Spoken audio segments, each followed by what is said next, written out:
Hey guys, it's Brian again. Continuing on with our HTML tutorial. Today we're going to learn how to make the page look better. So far we've just had these boring, plain, white web pages. So how do you change the color? How do you change the way it looks? For this tutorial you're going to need an image. Any image will do. I've already downloaded one for a background image. Just take a second, pause the video, go find one. Now when you get back, what we're going to talk about today is the body tag. The body tag controls everything in the body and what it's going to look like. So let's say, first thing we want to do is change the background color. So we'll say BG color equals, and let's say black. We want a black web page. Save it. Go to our web page, refresh. Well, now we have a black web page, but where did our text go? Well, it's still there. It's just our text is black, so you can't see it. Well, let's fix that. Now we want to add text equals, and we'll say white. Save it, refresh, and there's your text.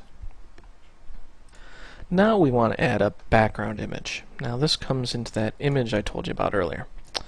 To do that, it's just background equal, and then in quotes, remember you have to put the path my image dot j. No, it was a GIF, wasn't it? Now you might be wondering what type of images you can use. You can use a GIF, a JPEG, a PNG. There's multiple image formats. Really, I like using JPGs because you can compress them down, make them much smaller, make your web pages load faster. GIFs and PNGs are popular because you can animate them. You've seen the little animated images out on the web.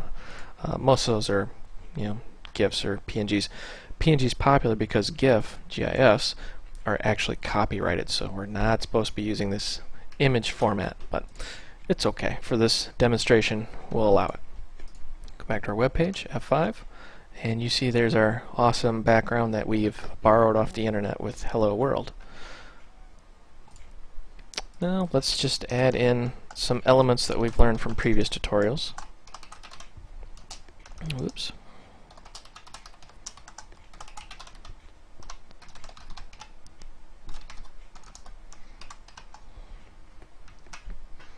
And let's just kind of really quickly slap all this together.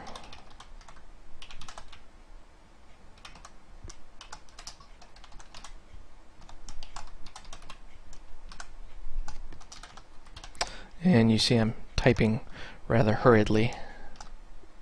My cat is trying to get my attention and she's really annoying. Go away, kitty. Not sure if you guys can hear her meowing in the background. For some reason she only wants my attention when I start typing. It's because she knows I'm not going anywhere. Okay, now we've got our web page with a black background, white text, and our image. Now you might be asking, what's the point of having a black background and an image at the same time?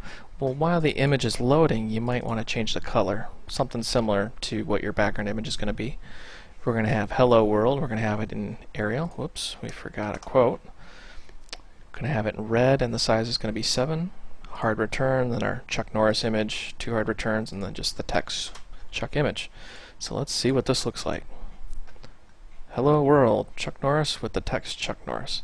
Now remember, this text right here is actually part of the image. We can't edit that. Okay, I lied. Technically you can load up Photoshop and edit it, but for this tutorial you're not editing it. So I hope you found this tutorial educational and entertaining. I'm sorry about the cat swatting at everything. My hope is that you see now how some of these web pages you've seen out on the internet are actually built and how easy it is to put all this together. Thank you for watching.